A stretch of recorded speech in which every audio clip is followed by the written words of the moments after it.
Aujourd'hui, c'est une commémoration à 7 mai.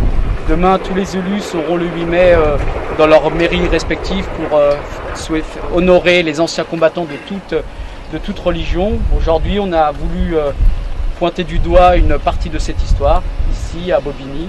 Parce que Bobigny, c'est la Seine-Saint-Denis. La Seine-Saint-Denis, c'est le département où il y a le plus de diversité. Et on considère qu'aujourd'hui, la France, elle est diverse, elle est métissée.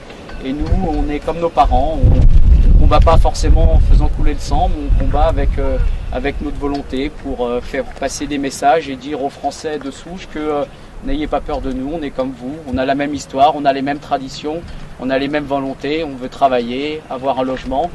Et cette origine, elle est peut-être d'un pays qui vient soit d'Algérie, du Maroc, du Sénégal ou d'autres pays. Mais quelque part, aujourd'hui, peut-être qu'on sera mort, peut-être qu'on sera enterré ici. On voudrait que nos enfants viennent nous voir dans des lieux dignes. Et aujourd'hui, c'est un témoignage pour rappeler à la France que soyons ensemble, soyons rassemblés et réconciliés parce qu'on a une histoire partagée et on a le même amour et la même fierté de vivre en France. La parole est libre. Défendez la France, si vous voulez dire quelque chose, à vous de le dire. C'était jeune.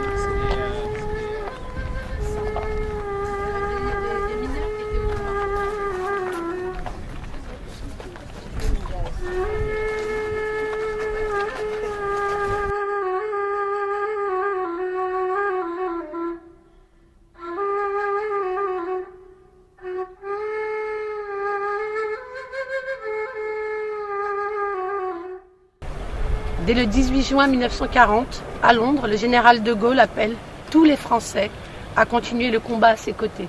Le gouverneur du Tchad place son territoire sous les ordres du général. L'ensemble de l'Afrique équatoriale française et le Cameroun se rallient à la France-Liban.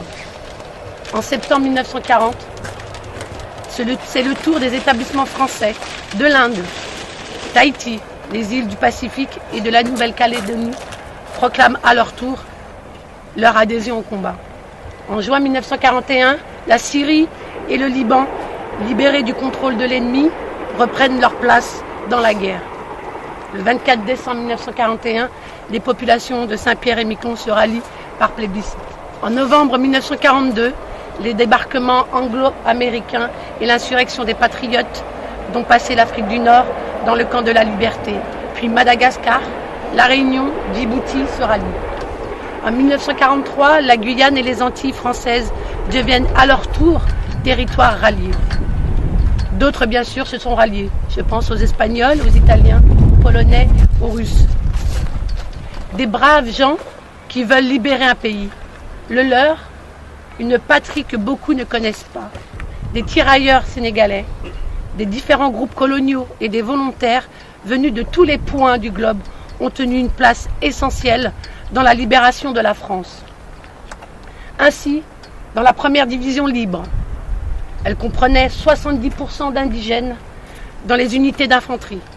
Sur un effectif de 550 000 hommes, près de 400 000 proviennent de Tunisie, d'Algérie et du Maroc, à la fois des pieds noirs, appelés ou rappelés, et des musulmans, conscrits ou engagés volontaires. Tu veux dire un mot? Nous nous sommes tous réunis aujourd'hui, ce jour de 7 mai, pour commémorer des jeunes personnes qui se sont sacrifiées pour la liberté. En voulant combattre l'oppresseur nazi, elles ont perdu leur vie. Mais bon, elles se sont sacrifiées pour les causes que nous plaidons aujourd'hui, liberté, égalité, fraternité. Bravo.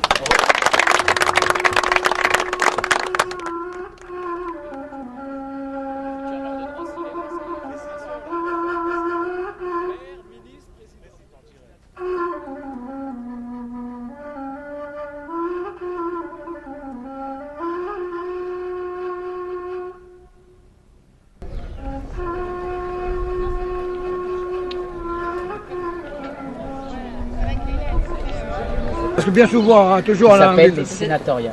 Ça, oui, moi ça me tombe.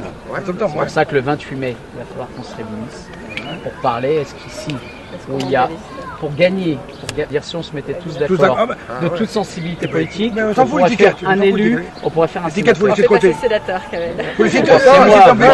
L'étiquette, faut laisser tomber. C'est-à-dire, Parce que de toute façon, c'est pareil. L'étiquette, ça ne veut rien dire. Voilà, c'est ça, c'est pour ça qu'il faudrait... C'est le problème. Non mais autour de la formation, on peut faire la formation en même et à temps, côté de et ça, on peut parler, ça ne nous empêche pas de discuter, il y aura un repas, donc en mangeant, on peut faire une table ronde et puis voir déjà si on s'entend sur le principe. Après, Tu parles du 28 mai ou mais parce que là on fait une réunion de formation entre élus, ça permet de nous rassembler autour de la formation, donc on aura une formation avec... Si on n'est pas capable, nous, les vieux, eh ben, nous avons nos enfants qui ont été à l'école et qui peuvent répondre. Mais de toute façon, on est loin d'être idiots. Et qu'ils oublient. Et on a été à l'école, on est instruit, on est capable de peut-être de faire même mieux que ceux qui ont l'habitude de se faire élire et réélire. Et qu'ils oublient que nous sommes français, pas à part entière, pas à part, mais à part entière. On est français. On a choisi. Par contre, comme il dit le pauvre arabe, je préfère un ami qu'un frère. L'ami, j'ai choisi. Le frère, il m'est imposé. Faire élire, après il faut regarder dans les départements où il y a beaucoup d'élus de la diversité, après il faut les contacter et se dire c'est plus un problème d'étiquette politique, aujourd'hui c'est une volonté de pouvoir défendre ce devoir de mémoire, défendre le problème des discriminations, c'est à nous de peut-être de faire bouger les lignes. Il y a plein de sujets sur lesquels on nous explique, c'est d'autres qui vont pouvoir les défendre mieux que nous. Alors qu'on sait faire aussi. Mais on sait très bien. De toute façon, je vais te dire, la politique, elle est en fait contre la plupart des gens.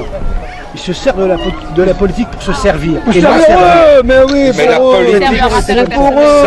Ils font passer leur intérêt personnel plutôt que de la collective.